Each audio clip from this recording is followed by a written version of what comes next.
Chapter 10 chapter 10 এর আজকে lecture 3 আর আমাদের টোটাল লেকচার হচ্ছে 25। আসসালামু আলাইকুম ম্যাম। ওয়ালাইকুম আসসালাম। ভালো আছো সবাই? মোটামুটি ম্যাম। কেন মোটামুটি কি? কেন অসুস্থ? ম্যাম মানে খারাপ কিছু না তো, এমনি জ্বর ঠান্ডা সেরকম নাকি? হ্যাঁ, ওই গলা ব্যথা জ্বর টর আছে আর কি। দেখো নিজের প্রতি কিন্তু কেয়ারফুল থাকবা, বাইরে একদম বের হবে না। ম্যাম বাইরে বের হই না, আমি তো লকডাউন দেওয়ার আগে থেকে বাইরে সব প্রাইভেট বন্ধ করে দিছি। হ্যাঁ, বের হওয়ার দরকার নেই, একদমই দরকার নেই। আচ্ছা, আমরা এখন আমাদের পড়াটা শুরু করি। গত ক্লাসে আমরা মানি ব্যাংকিং চ্যাপ্টারের অর্থের চাহিদা নিয়ে আলোচনা করেছিলাম। চাহিদাতে সতর্কতামূলক চাহিদা, তারপর হচ্ছে তোমার প্রিকশনারি ডিমান্ড, আর হচ্ছে তোমার স্পেকুলেটিভ ডিমান্ড। সতর্কতামূলক চাহিদা ছিল, তারপর ট্রানজেকশন লেনদেনকৃত চাহিদা ছিল, আর হচ্ছে তোমার ফটকা চাহিদা ছিল। এই তিনটা টপিকসের কোথাও কারো সমস্যা আছে? আমরা গ্রাফ সহ ইকুয়েশন সহ সংজ্ঞা দেখেছিলাম, সমস্যা নেই তো?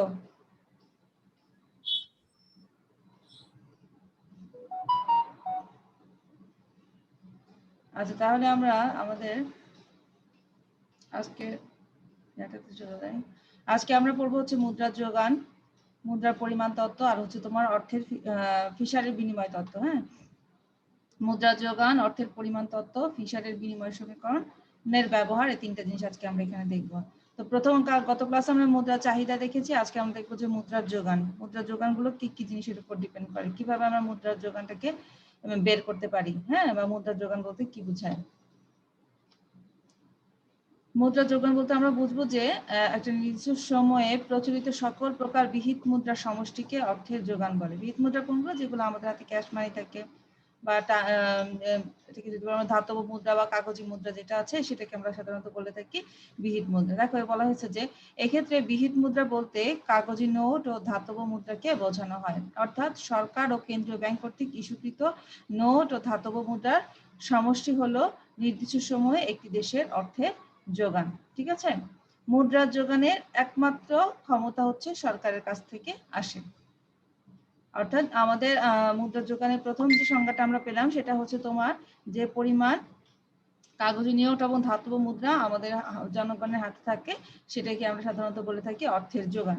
তো শুধু কাগজি নোট এবং ধাতব মুদ্রা না, এক্ষেত্রে আমরা আরো কয়েকটা জিনিস দেখবো, আরো 2-3টা জিনিস দেখবো, সেগুলোর সমষ্টিকেই আমরা সাধারণত বলে থাকি যে অর্থের যোগান। অধ্যাপক মিল্টন ফ্রিডম্যানের মতে দেখো, অর্থের যোগান বলতে জনগণের হাতে মুদ্রা, বাণিজ্যিক ব্যাংকে রক্ষিত জনগণের চাহিদা আমানত ও মেয়াদি আমানতের সমষ্টিকে বোঝায়। ঠিক আছে, এটা হচ্ছে তোমার অধ্যাপক মিল্টন ফ্রিডম্যানের মতে। কি কি বলা হচ্ছে দেখো, কোনো জনগণের হাতে মুদ্রা, বাণিজ্যিক ব্যাংকে রক্ষিত জনগণের চাহিদা আমানত ও মেয়াদি আমানত। আমরা আগেও পড়েছি যে চাহিদা আমানত হচ্ছে যেটা আমি চাওয়া মাত্রই ব্যাংক আমাকে যে টাকাটা দিয়ে দেয়, সাধারণত এটার উপরে সাধারণত কোনো ধরনের সুদ থাকে না। যে আমার একটা অ্যাকাউন্ট আছে, এই টাকা অ্যাকাউন্ট ধরো প্রতি মাসে বা প্রতি সপ্তাহে কিছু টাকা জমা হয়, তো সেই জমার টাকাটা আমি ইচ্ছা করলে যে কোনো সময় টাকাটা তুলে নিতে পারি। হ্যাঁ, তো এটা হচ্ছে এটার উপর কোনো মেয়াদ নেই, এটার উপর কোনো ম্যাক্সিমাম ক্ষেত্রে এখানে সুদের হারও খুব কম থাকে, দিয়েও থাকে। তো এই ধরনের চাহিদাকে আমরা সাধারণত আমানতকে সাধারণত বলে থাকি চাহিদা আমানত।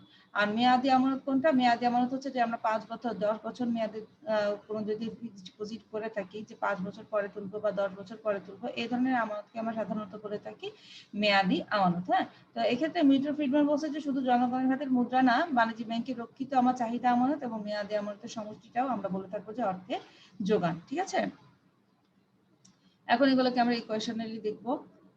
প্রথমে আসো জনগণের হাতের মুদ্রা ব্যাপারটা কি বলছে দেখো, জনগণ তাদের দৈনন্দিন কার্যাবলী সম্পাদন ও আকস্মিক প্রয়োজন মেটানোর জন্য কিছু অর্থ হাতে জমা রাখে। একটি দেশের সকল জনগণের হাতে জমা রাখা অর্থের সমষ্টিকে সাধারণত জনগণের হাতে রক্ষিত মুদ্রা বলা হয়। ঠিক আছে, জনগণের হাতের মুদ্রা বলা হয় যাকে আমরা সিইউ দ্বারা প্রকাশ করে থাকি। ঠিক আছে, কারেন্সি উইথ পাবলিক। দেখো দেওয়া আছে জনগণের হাতের মুদ্রা কারেন্সি উইথ পাবলিক, এর জন্য এটাকে আমরা সিইউ দ্বারা ডিনোট করব। ঠিক আছে, 2 নম্বর যেটা সেটা হচ্ছে চাহিদা আমানত। ব্যাংকে জমাকৃত গ্রাহকদের সেই আমানতকে বোঝায়। যে আমানতের টাকা চাহিদা মাত্র গ্রাহককে ব্যাংক দিতে বাধ্য থাকে। এই ধরনের আমানত যে কোনো সময় নগদ অর্থে রূপান্তর করা যায় এবং লেনদেনের কাজেও চেক ইস্যু করে ব্যবহার করা যায়। ঠিক আছে? একে ডিমান্ড ডিপোজিট দ্বারা ডিডি, হ্যাঁ, ডিডি দ্বারা লিখে প্রকাশ করা হয়, যেটাকে আমরা বলি ডিমান্ড ডিপোজিট। ঠিক আছে? ইংলিশের একটা লাস্ট অফ অল যেটা হচ্ছে তোমার মেয়াদি আমানত।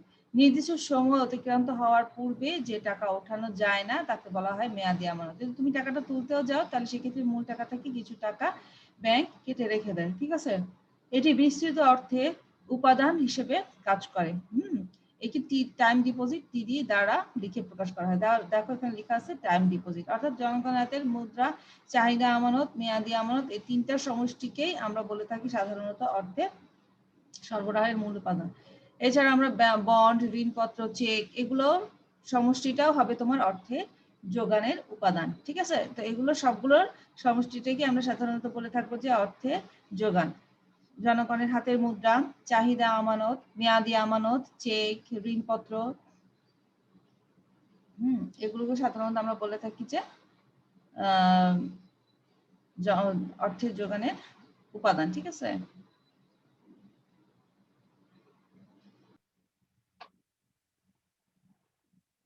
এখন দেখো আমরা ইকুয়েশনালি দেখবো অর্থের সরবরাহ, যেটা MS supply of money equal to current, আমরা যেটা বললাম যে currency plus demand deposit plus time deposit. ঠিক আছে? এই তিনটার সমষ্টি বা সামেশনটাকে আমরা বলে থাকবো যে অর্থের যোগান। নেক্সট অফ অল হচ্ছে তোমার অর্থের জনগণের হাতের মুদ্রা। এখন যদি আমি জনগণের হাতের মুদ্রাটা বের করতে চাই, যে কারেন্সি যেটা, সেটা যদি আমি বের করতে চাই জনগণের কি পরিমাণ নগদ অর্থ আছে বা ধাতব মুদ্রা আছে, সেটা যদি আমি বের করতে চাই তাহলে সেক্ষেত্রে আমাকে কি করতে হবে? মানি সাপ্লাই থেকে ডিমান্ড ডিপোজিট এবং টাইম ডিপোজিট থেকে বাদ দিতে হবে। জাস্ট ইকুয়েশন নিয়ে আমরা এটাকে বের করে দিচ্ছি। বা দেখো এখানে বলা আছে যে জনগণের হাতের মুদ্রা কোনটা, যেটা আমরা ধরো কেন্দ্রীয় ব্যাংকে রক্ষিত যে পরিমাণ মুদ্রাটা আছে সেটা, এবং বাণিজ্যিক ব্যাংকের বলছে রক্ষিত মুদ্রা, এই দুটা যখন আমরা মানি সাপ্লাই থেকে বাদ দিব পেয়ে যাবো আমরা কারেন্সিটা। হ্যাঁ, জনগণের হাতে কি পরিমাণ কারেন্সি আছে। চাহিদা আমানত, ঠিক আমি একটু আগে যেভাবে বললাম যে ডিমান্ড ডিপোজিট থেকে ডিমান্ড ডিপোজিট বের করার জন্য আমরা মানি সাপ্লাই থেকে জনগণের হাতে রক্ষিত মুদ্রা এবং টাইম ডিপোজিট থেকে আমরা যখন বাদ দিব তখন আমরা পেয়ে যাবো ডিমান্ড ডিপোজিট। ঠিক সেম ভাবে টাইম ডিপোজিটটা সেরকম, টোটাল মানি সাপ্লাই থেকে আমরা জনগণের হাতে রক্ষিত মুদ্রা এবং ধাতব মুদ্রা হচ্ছে সরি নোট এবং ধাতব মুদ্রা এবং তোমার ডিমান্ড ডিপোজিট থেকে বাদ দিলে আমরা পেয়ে যাবো হচ্ছে মেয়াদি আমানত। ঠিক আছে? দেখো তো এই স্লাইডে কারো প্রথম সমস্যা আছে?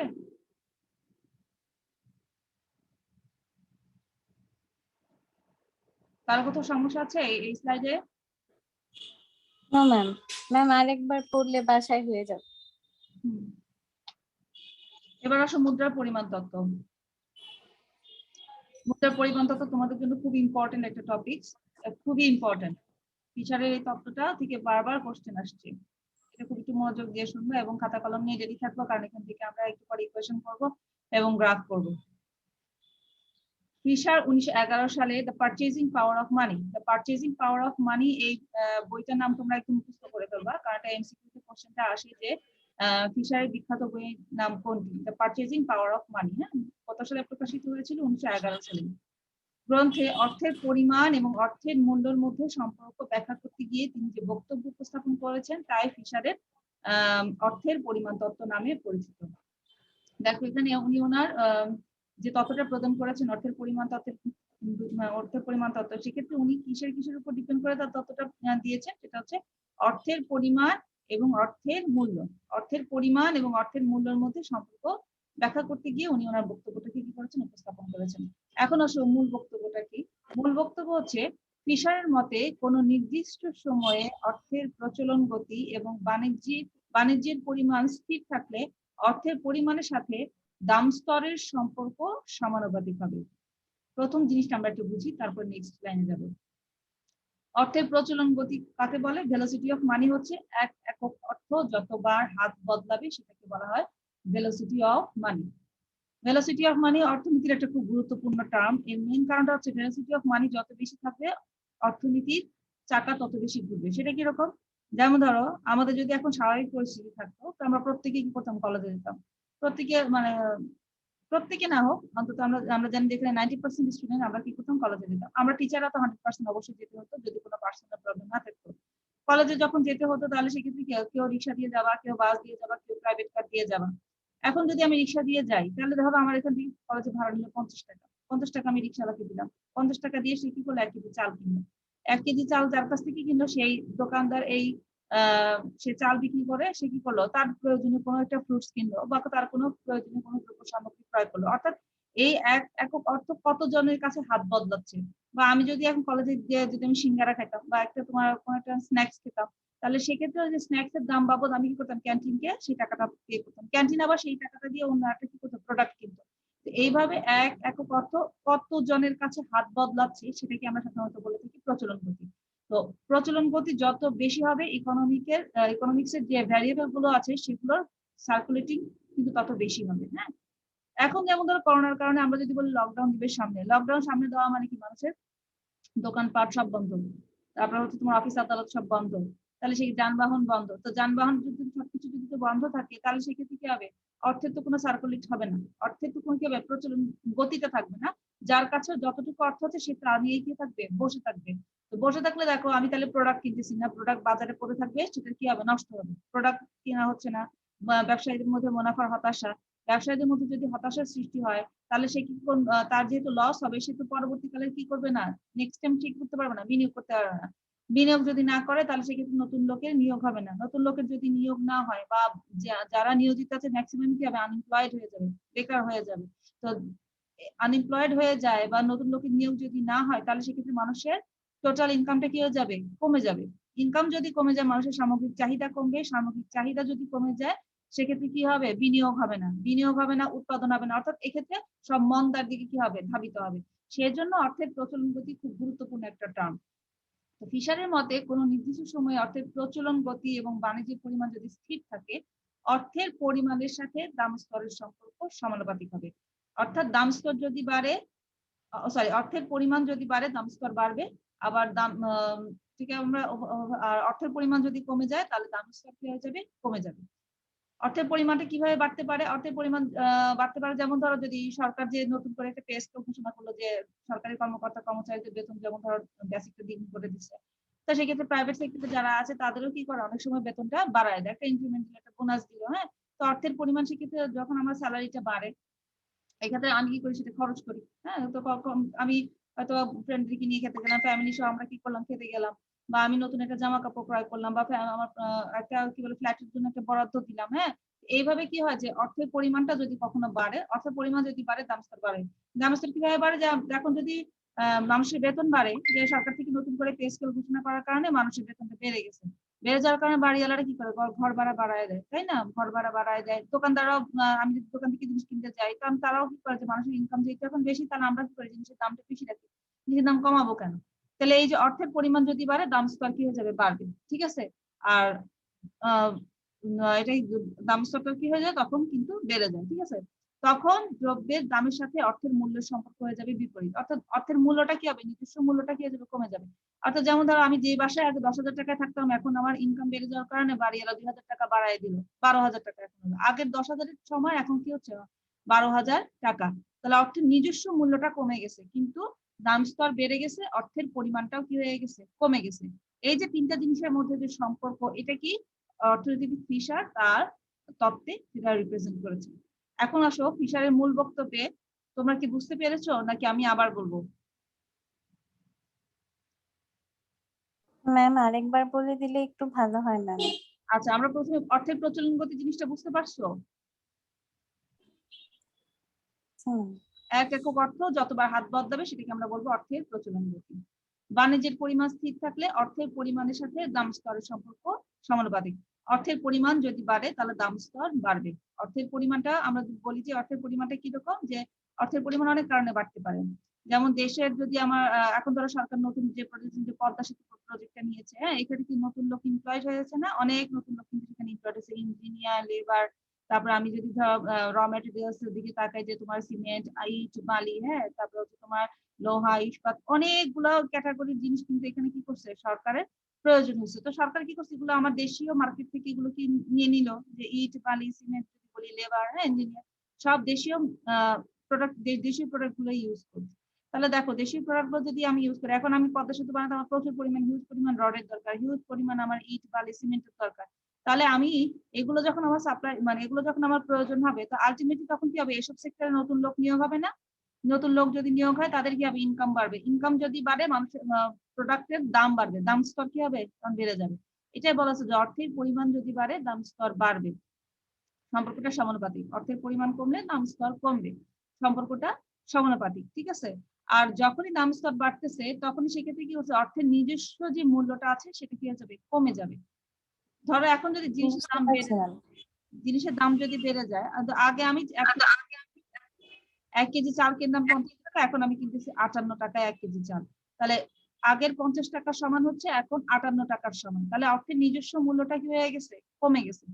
তাহলে কমে অর্থের গেছে। পরিমাণ, দাম স্তর এবং অর্থের নিজস্ব মূল্যের মধ্যে যে সম্পর্ক, এই এই তিনটা জিনিসের মধ্যে সম্পর্ক ব্যাখ্যা করতে গিয়ে অর্থনীতিবিদ ফিশার যে বক্তব্যটা প্রদান করেছেন সেটাকে আমরা বলে থাকবো ফিশারের অর্থের পরিমাণ তত্ত্ব। ঠিক আছে। জি ম্যাম। আচ্ছা, এখন উনি এখানে বলেছেন দেখো, অর্থের পরিমাণ দ্বিগুণ করলে দাম স্তর দ্বিগুণ হবে, কিন্তু অর্থের মূল্য, অর্থের নিজস্ব মূল্যটা কি হয়ে যাবে, অর্ধেক হবে। ঠিক বিপরীত ক্রমে অর্থের মূল্যটা কি হবে, দ্বিগুণ হবে। যদি এখানে অর্থের পরিমাণটা কমে যায়, দাম স্তর কি হয়ে যাবে, কমে যাবে, অর্থের নিজস্ব মূল্যটা বেড়ে যাবে। এইভাবে উনি এই তিনটে জিনিসের মধ্যে সম্পর্কটা ব্যাখ্যা করেছেন। এখন আসো অনুমিত শর্তগুলো কি কি। অনুমিত শর্ত, অর্থের প্রচলন গতি ও দাম স্তর স্বল্পকালীন সময়ে স্থির থাকে। সমাজে দ্রব্য সামগ্রীর মোট চাহিদা ও মোট যোগান এর মধ্যে সর্বদাই ভারসাম্য থাকে। পূর্ণ নিয়োগ অবস্থা বিদ্যমান থাকবে। অর্থকে শুধু বিনিময়ের মাধ্যম হিসেবে কি করা যাবে, বিবেচনা করতে হবে। ঠিক আছে। অর্থকে আমরা এখানে সতর্কতামূলক চাহিদা বিবেচনা করব না, কর্তা চাহিদাও এখানে কি করব না, বিবেচনা করব না। এখানে আমরা শুধু বলবো যে অর্থ হচ্ছে বিনিময়ের মাধ্যম। আচ্ছা, এই স্লাইডে কারো কোথাও সমস্যা আছে? দেখো, নো ম্যাম। No ma'am. আচ্ছা, এবার আসলে বিনিময় সমীকরণটা সবাই একটু লিখো। ফিশারের মূল বক্তব্যকে নিচের সমীকরণে আমরা উপস্থাপন করতে পারি। mv equal to P T. সম্প্রসারিত সমীকরণ mv plus m prime v prime equal to P T. আগে সমীকরণটা লিখো, কোনটা কি আমি সেটা বলছি।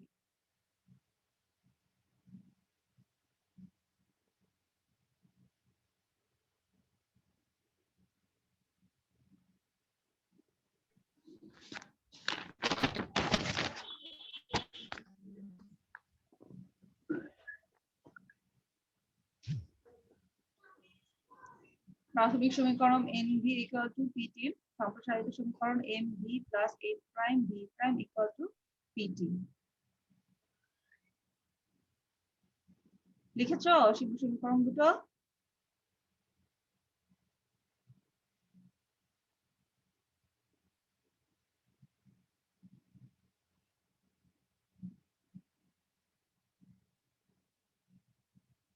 সমীকরণ দুটো লেখা হয়েছে? জি ম্যাম। আচ্ছা, mv sorry mv plus m prime v prime, এইটা নিচে একটা আন্ডারলাইন করো। এটা নিচে mv plus m prime v prime, এই কথাটা নিচে একটু আন্ডারলাইন করো। এখানে লিখো যে অর্থের যোগান, নিচে কথাটা নিচে আন্ডারলাইন করে লিখো অর্থের যোগান।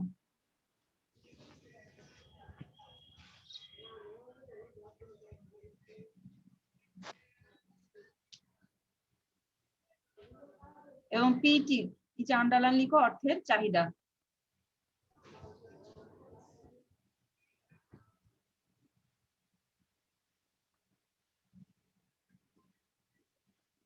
লিখেছো? জি ম্যাম। আচ্ছা, এতটুকু। এক্ষেত্রে বলা হচ্ছে যে এখানে ম্যাম একটু আবার বলেন এটা। mv plus m prime v prime, এই কথাটা নিচে আন্ডারলাইন করো। এখানে নিচে লিখো যে অর্থের যোগান। আর পিটি কথাটা নিচে সরি ইকুয়েশনটা নিচে আন্ডারলাইন করো, এটা হচ্ছে অর্থের চাহিদা। অর্থাৎ ওনার সমীকরণ অনুসারে অর্থের চাহিদা এবং অর্থের যোগান সবসময় সমান হবে। ঠিক আছে। জি ম্যাম। চাহিদার যে ফ্যাক্টর গুলো পড়েছিলাম সেগুলোর সাথে অর্থের যোগানের যে ফ্যাক্টর গুলো পড়েছিলাম, এই দুটো সবসময় কি হবে, সমান হবে। এখন আসো mv দ্বারা কি বুঝি আর পিটি দ্বারা কি বুঝি, এবং এটাকে কেন আবার পরে সম্প্রসারণ করা হলো। প্রথম আসো m হচ্ছে আমাদের মোট বিহিত মুদ্রার পরিমাণ। অর্থাৎ আমরা বলছি যে পরিমাণ নগদ অর্থ এবং ধাতব মুদ্রা এবং ডিমান্ড ডিপোজিট, টাইম ডিপোজিট, এগুলো যে আমাদের হাতে থাকে সেটাকে আমরা সাধারণত বলে থাকি এম অর্থের। এখন প্রথমে আমরা এমটাকে বলবো যে মোট বিহিত মুদ্রা। বিহিত মুদ্রা কোনটা? ধাতব মুদ্রা এবং নগদ অর্থের পরিমাণ, সেটা হচ্ছে আমার এম। ভি কোনটা? এই যে নগদ অর্থ এবং ধাতব মুদ্রার প্রচলন গতিটাই হচ্ছে আমার ভি। ঠিক আছে, এটা হচ্ছে আমার এম ভি। তাহলে আমরা দেখতেছি এই দুটা ফ্যাক্টরি হচ্ছে কি আমরা অর্থের যোগানে পেয়েছি, তাহলে এটাকে আমরা বলবো অর্থের যোগান। পিটিপি হচ্ছে আমার দাম স্তর। এটা আমরা এখানে কিন্তু তোমার দাম কেউ ভুলেও লিখবে না, দাম হচ্ছে একটা সিঙ্গেল টার্ম, কিন্তু দাম স্তর এটা আমরা সামগ্রিকভাবে বিবেচনা করে থাকি, এটা গড় দাম। তো সব জিনিসের মিলায় আমরা গড় দাম কিন্তু এখানে বের করে রাখি, এটা হচ্ছে দাম স্তর আমরা বলবো। ঠিক আছে, প্রাইস লেভেল। পি হচ্ছে প্রাইস লেভেল, দাম স্তর, সাধারণ দাম স্তর। আর টি হচ্ছে কি? লেনদেনের পরিমাণ, অর্থাৎ আমরা নির্দিষ্ট সময়ে কি পরিমাণ দ্রব্য সেবা সামগ্রী লেনদেন করতেছি। হ্যাঁ, লেনদেনের চাহিদা আছে বা লেনদেন করতেছি এই নির্দিষ্ট দামে, এটা হচ্ছে আমার টি, ট্রানজেকশন। ঠিক আছে, তাহলে এটুকুকে বলবো আমরা কি? অর্থের চাহিদা। এখন আসো, পরবর্তীকালে অর্থনীতিবিদরা বললো যে শুধুমাত্র তো আমার ধাতব মুদ্রা এবং কাগজি মুদ্রাই আমার একটা দেশের প্রচলন থাকে না, এক্ষেত্রে আরো কিছু জিনিসপত্র থাকে যেগুলো, সরি, আরো কিছু আমাদের উপাদান থাকে যেগুলো আমার প্রচলন হয়ে থাকে। যেমন ধরো চেক, বন্ড, মুদ্রা, চেক, বন্ড, আমানত, ঋণপত্র, এগুলোও কিন্তু কি হয়, এগুলোর কিন্তু একটা নির্দিষ্ট প্রচলন গতি আছে এবং এগুলো কিন্তু আমাদের ব্যবসায়িক কর্মকাণ্ডের জন্য প্রচলন হয়ে থাকে। যেমন অনেক সময় এখন কিন্তু ম্যাক্সিমাম ক্ষেত্রে আমরা ক্যাশ মানিটার কিন্তু তেমন একটা প্রচলন আমরা করে থাকি না। এখন কিন্তু কোনো কিছু প্রয়োজন হলে আমরা ব্যাংকে কি করে দিই? চেক দিয়ে দিই। চেক দিয়ে দিই যে আমি ধরো 1 লাখ টাকা র ম্যাটেরিয়ালস কিনলাম, সেটা কি করে? আমি ক্যাশ না দিয়ে আমি ব্যাংকের একটা চেক তার হাতে দিয়ে দিলাম যে আমি আপনার কাছ থেকে এই চেকটা, পরে আপনি কি করবেন? ব্যাংক থেকে নিয়ে ভাঙিয়ে দিবেন। যেহেতু ক্যাশ মানিতে এখন আমরা চলাচল করাটা, আমাদের নিয়ে চলাচল করাটা আমাদের জন্য নিরাপত্তাহীনতা আমরা ভুগতে থাকি। ঠিক আছে, কিন্তু পরবর্তীকালে cheque, bond, debit card, credit card এগুলো আসার কারণে এটা হচ্ছে এম প্রাইম এবং এটার প্রচলন গতি হচ্ছে আমার ভি প্রাইম। এই জন্য এটাকে কি করা হচ্ছে? সম্প্রসারণ করা হয়েছে, M V plus M prime V prime equal to P T. এটা হচ্ছে সম্প্রসারিত সমীকরণ। এখন আসো, এখানে এই জিনিসগুলো বলা হচ্ছে, দেখো এম হচ্ছে মোট বিহিত অর্থের পরিমাণ, অর্থের গড় প্রচলন গতি, সাধারণ দাম স্তর, লেনদেনের পরিমাণ, ব্যাংক অর্থের পরিমাণ, ব্যাংক অর্থের প্রচলন গতি। ঠিক আছে, এখন আসো, কোন নির্দিষ্ট সময়ে ভি এবং টি, আমরা আগে বলে নিচ্ছি, দেখো ফিশারের সমীকরণের মূল বক্তব্যে বস্তু প্রচলন গতি এবং বাণিজ্যিক পরিমাণ স্থির থাকবে। ঠিক সেম ভাবে এখন আমরা বলবো যে নির্দিষ্ট সময়ে ভি এবং টি বা প্রচলন গতি এবং ট্রানজেকশন, হ্যাঁ, যদি স্থির থাকে, এম আর পি এর সম্পর্ক হবে সমানুপাতিক, অর্থাৎ অর্থের যোগান বাড়লে দ্রব্যের দাম স্তরও বৃদ্ধি পায়, ফলে অর্থের মূল্যটা কি হয়ে যাবে? কমে যাবে। ঠিক আছে, এগুলো তো আমরা এখানে তো কথাবার্তা দিয়ে বলতেছি, তো কিভাবে আমরা বলতেছি, পরে আমরা এটা ইকুয়েশনালি দেখবো যে আসলে এটা কথাটা কি ঠিক আছে নাকি। হ্যাঁ, এখানে তাহলে দেখো দুইটাও কিন্তু আমার সমানুপাতিক চিহ্নই আছে, এখানে কিন্তু বিপরীত চিহ্ন নেই বা উপরে ওয়ান নেই। হ্যাঁ, তাহলে এ পি, ভি এবং টি যদি আমার স্থির থাকে, তাহলে এম যদি বাড়ে পি বাড়বে, এম কমলে পি কমবে। ঠিক সেম ভাবে আমরা এখানেও বলতে পারি ভি এবং ভি প্রাইম আর টি যদি স্থির থাকে, এম এবং এম প্রাইম যদি বাড়ে পি বাড়বে, এম এবং এম প্রাইম কমলে পিও কমবে। ঠিক আছে, এতটুকু বুঝতে পারছো সবাই? কোন নির্দিষ্ট সময়ে ভি এবং টি স্থির জি থাকলে ম্যাম। এর সাথে পি এর সম্পর্ক সমানুপাতিক। এখন আসো, এখানে বলা আছে অর্থের চাহিদা এবং অর্থের যোগান। এটা কিন্তু আমরা বলছি অর্থের যোগান কেন, আর এটা হচ্ছে অর্থের চাহিদা কেন।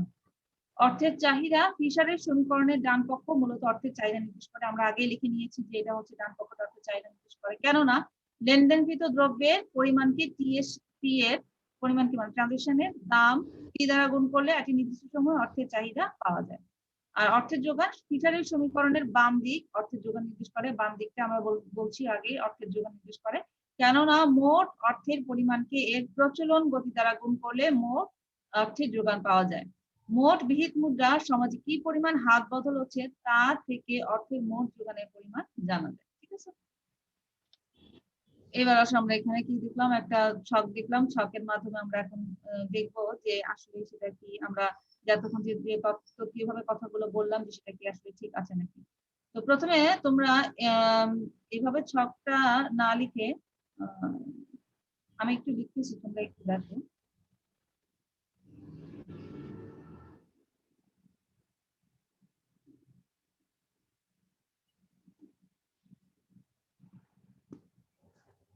m equal to 100, capital M.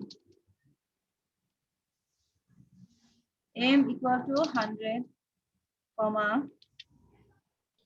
M prime, এখানে আমি আচ্ছা এখানে M prime বলবা। হ্যাঁ, আমি তো এখানে M primeটা দিতে পারতেছি না, তাই এখানে M স্টার দিলাম, equal to 100 v equal to 5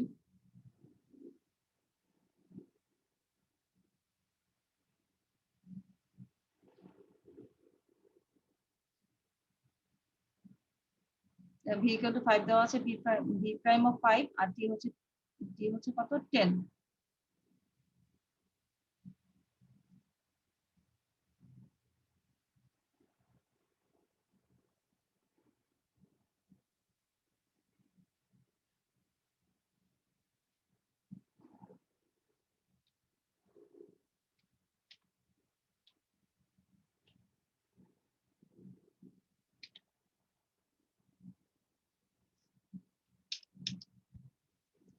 t equal to 10 দেওয়া আছে, ঠিক আছে। এখন আমাকে কিসের মান বের করতে হবে?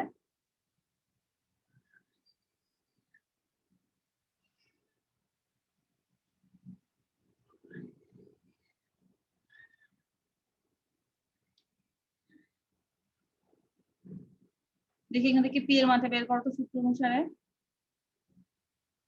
m equal to 100, m prime equal to 100, v হচ্ছে 5, v prime হচ্ছে 5, t equal to হচ্ছে তোমার 10, তাহলে p এর মানটা বের করো। পারবা এখান থেকে বের করতে?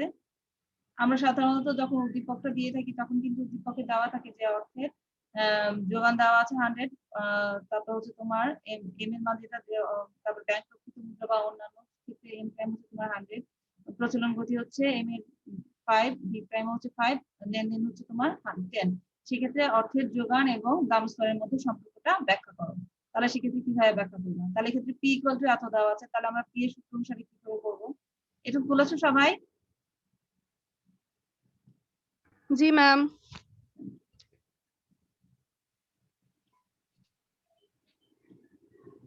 m 100, v হচ্ছে 5, m প্রাইম হচ্ছে 100, 5, v প্রাইম 5, t হচ্ছে 10।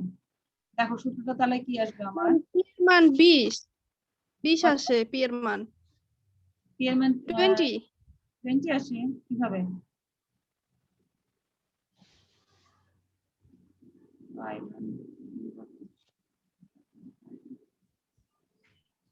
না 20 ম্যাম, একটু ভুল হয়েছে। হ্যাঁ দেখো এখানে আমরা আগের স্লাইডটা দেখো, এখানে আমরা যদি mv plus m prime equal two m prime v prime equal two pt, তাহলে এখানে p এর মান বের করতে গেলে t টাকে কোথাও নিয়ে আসতে হবে? এখানে নিয়ে আসতে হবে না? বর্গমূল করে t টাকে এখানে নিয়ে আসতে হবে না? ভাগ হয়ে যাবে তো এখানে। জি তাহলে এখন এখানে কত আসে? p এর মান দেখো কত আসে।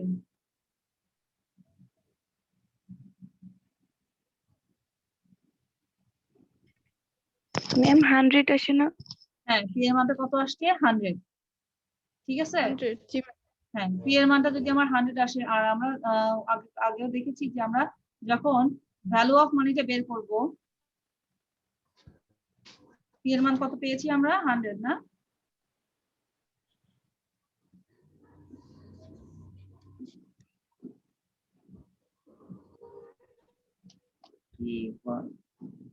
সরি,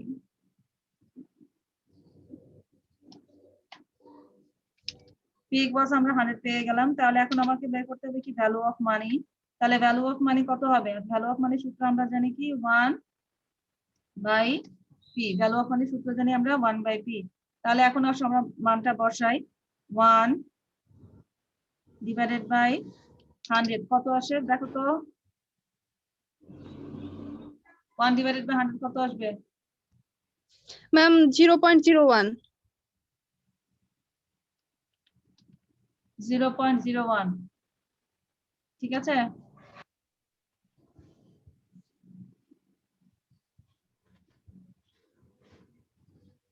ঠিক আছে 0.01, ক্লিয়ার এতটুকু? জি ম্যাম। কিভাবে বের করতে হবে বুঝতে পারছো? আচ্ছা আমরা আজকে জি ম্যাম। ক্লাস কিভাবে বের করতে হয় সেটা দেখি, এরপর রিলেশনশিপটা আমরা নেক্সট ক্লাসে দেখবো। তোমরা সবাই ভালো থেকো, সুস্থ থেকো, আর বাসা থেকে বের হও না, ঠিক আছে? জি ম্যাম। আসসালামু আলাইকুম ম্যাম।